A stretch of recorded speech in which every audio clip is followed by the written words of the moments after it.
రాహుల్ ఏర్పాటు చేసిన రౌడీలను చితక్కొట్టి తన ఫ్యామిలీకి థ్రెట్ లేకుండా చూస్తాడు శివ. తన వైఫ్ సురభికి కార్ గిఫ్ట్ గా ఇచ్చి ఆమె సెక్యూరిటీ కోసం గౌతమ్ అనే బాడీగార్డ్ ని కూడా పెడతాడు. సురభి శివల దగ్గరికి వచ్చి వాళ్ళని అవమానించి వాళ్ళ ద్వారా అవమానించబడి వాళ్ళ అంతు చూస్తాను అని వార్నింగ్ ఇచ్చి మరీ వెళ్తాడు జై. రోజులు సజావుగా సాగుతున్నాయి.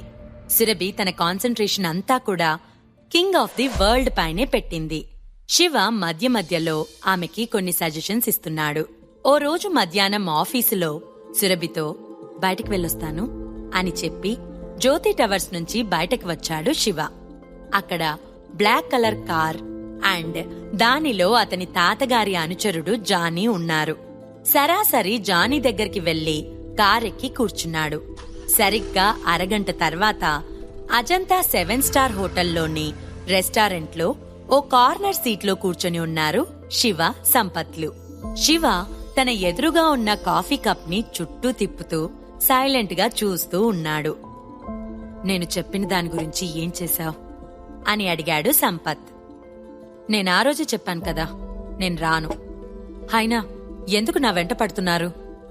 ఇప్పుడెందుకు పిలిచారో అది చెప్పండి అన్నాడు శివ. నేను పని మీద వేరే ఊరికి వెళ్తున్నాను.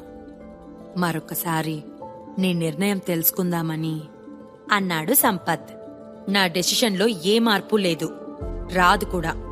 మీరు హ్యాపీగా వెళ్ళిపోవచ్చు అన్నాడు శివ. నేనప్పుడు మిమ్మల్ని వదిలేయటం, శరణ్యకి విడాకులివ్వటం తప్పే. కాని అప్పుడు నాకు మరో దారి లేక చేయవలసొచ్చింది. నువ్వెందుకు అర్థం చేసుకోవడం లేదు అన్నాడు సంపత్. ఆపండి, మీరు మా అమ్మ పేరు పలకడం కూడా నాకిష్టం లేదు అని కోపంగా అన్నాడు శివ. నేను నీకోసం ఓ పెద్ద విల్లా కొన్నాను. అన్ని టాప్ బ్రాండ్ కార్స్ ఆ విల్లా ముందున్నాయి.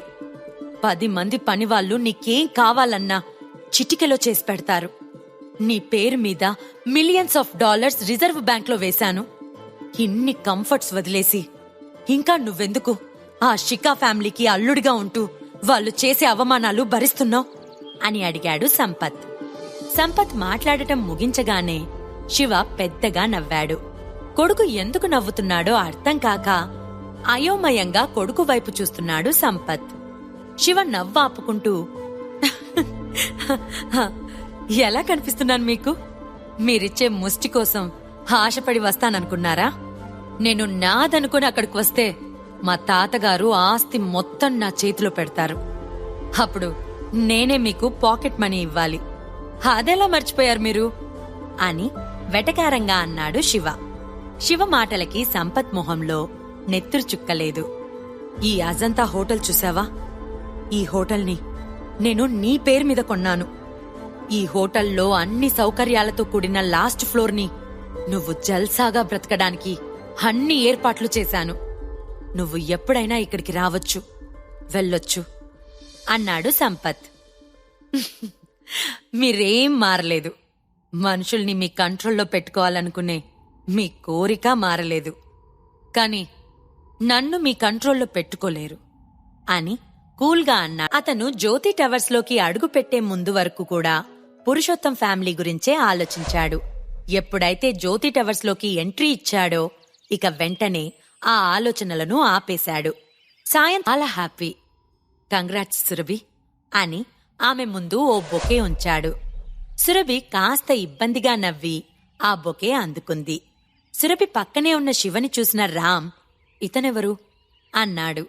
సురభి చెప్పడానికి సంకోచిస్తుంటే సురభి బెస్ట్ ఫ్రెండ్ లాస్య, తను సురభి అసిస్టెంట్ అని అన్నది. ఆ మాటతో కాస్త ఇబ్బంది పడుతూ శివ వైపు చూసింది సురభి. శివ ఎప్పటిలానే నార్మల్ స్మైలింగ్ ఫేస్తో ఉన్నాడు. హో, నీ అసిస్టెంట్ని ఇక్కడికి కూడా తీసుకురావాలా అని నవ్వాడు రామ్. రామ్, నీకు తెలుసా, సురభికి కంపెనీ ఓ అసిస్టెంట్తో పాటు BMW కార్ అండ్ ఓ బాడీగార్డ్ ని కూడా ఇచ్చింది అని గర్వంగా చెప్పింది లాస్య. మళ్ళీ అందరూ సురభిని పొగడటం స్టార్ట్ చేశారు. అందులోని కొంతమంది అమ్మాయిలకు అది నచ్చలేదు. సురభి అందరికీ థ్యాంక్స్ చెప్పి శివని తీసుకుని వెళ్లి ఓ సోఫాలో కూర్చుంది. లాస్య వచ్చి సురభి పక్కనే కూర్చుంది. శివ, నువ్వు సురభి హస్బెండ్ అని ఇక్కడ ఎవ్వరికీ చెప్పకు. ఈరోజు అందరూ తనకి రెస్పెక్ట్ ఇస్తున్నారు.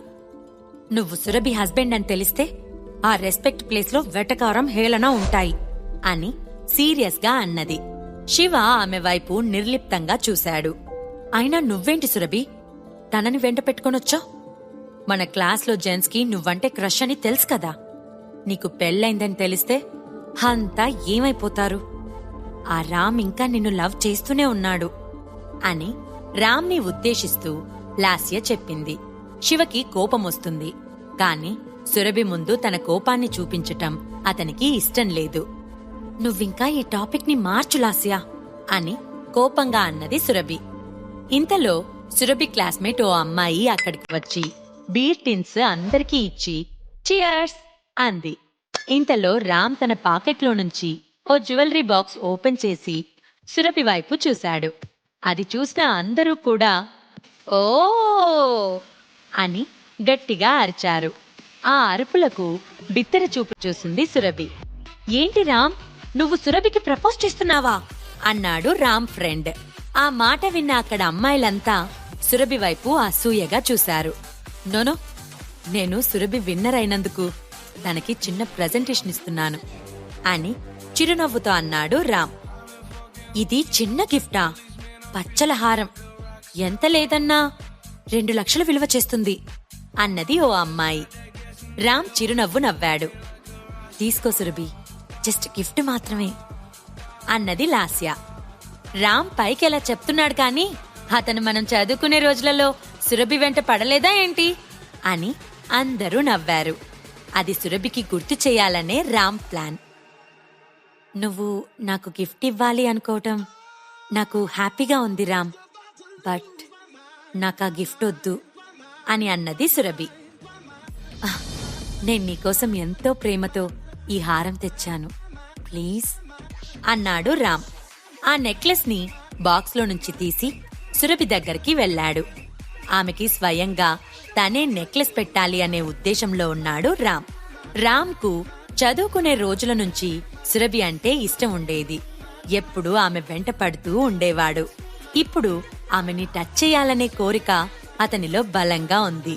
సురభికి అదంతా నచ్చటం లేదు, కాని స్నేహితుల ముందు ఇష్యూ చేయటం ఇష్టం లేక కామ్గా ఉండిపోయింది. సురభి మెడలో రామ్ నెక్లెస్ వేయబోయాడు. హలో మిస్టర్ రామ్, తనకి నీ గిఫ్ట్ వద్దు అన్నది కదా, ఎందుకు తనను బలవంతం చేస్తున్నావు అన్నాడు శివ. హలో అసిస్టెంట్, నేను మీ డైరెక్టర్కి గిఫ్ట్ ఇస్తుంటే మధ్యలో నీకేంటి అని కోపంగా అన్నాడు రామ్. కోపంతో శివ పిడికిలి బిగుసుకుంది. అసిస్టెంట్వి, నీకేం పనిక్కడ? మేమందరం పార్టీ చేసుకుంటుంటే నువ్వెళ్ళి ఆ పక్కనున్న రూంలో డ్రింక్ చేయి అని అరిచాడు రామ్. రామ్ చాలా డబ్బున్న ఫ్యామిలీలో పుట్టి పెరిగాడు. మరొక బిగ్ ఫ్యామిలీ అమ్మాయి అయినా సురభిని పెళ్లి చేసుకుంటే వాళ్ళ హోదా పెరుగుతుంది. అందున ఇప్పుడు సురభి చీఫ్ డిజైనర్ హోదాలో ఉంది. అతని ఆలోచనలు పసిగట్టిన శివ చాలా కూల్గా, నేను సురభి హస్బెండ్ని అన్నాడు. ఆ మాటతో అక్కడ ఉన్న అందరూ షాక్ అయ్యారు. ముఖ్యంగా రామ్ తల గిర్రున తిరిగింది. హే యూ ఇడియట్, ఏం మాట్లాడుతున్నావు అన్నాడు రామ్. నువ్విన్నది అక్షరాల నిజం అన్నాడు శివ. అందరూ నమ్మశక్యం కానట్లు సురభి వైపు చూశారు. సురభి అవునన్నట్లు ఉండిపోయింది. హే నువ్వేనా? షికా ఫ్యామిలీకి అచ్చిరాని అల్లుడివి. నువ్వు సురభికి అసిస్టెంట్ గా వర్క్ చేయటం తప్పులేదు. నువ్వెలాగో నీ వైఫ్ కి ఇంత విలువైన నెక్లెస్ తీసుకుని రాలేవు. ఎవరైనా ఇస్తుంటే ఎందుకు అడ్డుపడుతున్నావు అన్నాడు రామ్. శివ నవ్వుతూ, మీరిస్తున్న నెక్లెస్ గోల్డ్ కాదు, నార్మల్ది. అది గోల్డ్ పూత పోసింది. దాని వాల్యూ మహా అయితే 5,000 ఉండొచ్చు. మీరు 2 లక్షలు పెట్టి ఎలా కొన్నారు అని వెటకారంగా అన్నాడు శివ. నిజానికి రామ్ బాక్స్ ఓపెన్ చేసినప్పుడే శివకి అర్థమైంది అది 1 గ్రామ్ గోల్డ్ అని. కాని అతనిని ఎందుకు కించపరచాలి అని సైలెంట్ గా ఉన్నాడు. ఏం మాట్లాడుతున్నావు? నేను 2 లక్షలు పోసి ఈ నెక్లెస్ కొన్నాను. ఇన్ఫాక్ట్ ఆ అమౌంట్ నాకు పెద్ద లెక్క కాదు. కాని ఇలాంటి పనికి మాలిన వాడిని పెళ్లి చేసుకున్న సురభిని చూస్తుంటే జాలిగా ఉంది అన్నాడు రామ్. నువ్వు ఫీల్ అవ్వకు రామ్, అతను మేనర్స్ లేనివాడు. అలాంటి వాడి మాటలు పట్టించుకోవడం అనవసరం. అతను నిన్ను డామినేట్ చేయడానికి అలా మాట్లాడుతున్నాడు అని చుట్టూ ఉన్న ఫ్రెండ్స్ రామ్ని ఎంగేజ్ చేశారు. లాస్య రామ్కి సపోర్టుగా శివని అవమానించాలి అని నోరు తెరవబోయింది. కాని శివ తీక్షణమైన చూపులకు దడిచి సైలెంట్గా ఉంది. ఈరోజు శివ ఏంటి డిఫరెంట్గా ఉన్నాడు అనుకుంది లాస్య. ఇంతలో ఒక్కసారిగా శబ్దం చేస్తూ వాళ్ళ క్యాబిన్ డోర్స్ ఓపెన్ అయ్యాయి. శివ సురభిల మధ్య దూరం పెరుగుతుందా? పురుషోత్తం ఫ్యామిలీ ఏ పరిస్థితుల్లో ఉంది? ఈ ప్రశ్నలకు సమాధానాలు తెలుసుకోవాలంటే నెక్స్ట్ ఎపిసోడ్ వినాల్సిందే. క్రింద ఇచ్చిన లింక్ ని క్లిక్ చేసి పాకెట్ ఎఫ్ఎం యాప్ ని ఇన్స్టాల్ చేసుకోండి. Stay tune to pocket FM.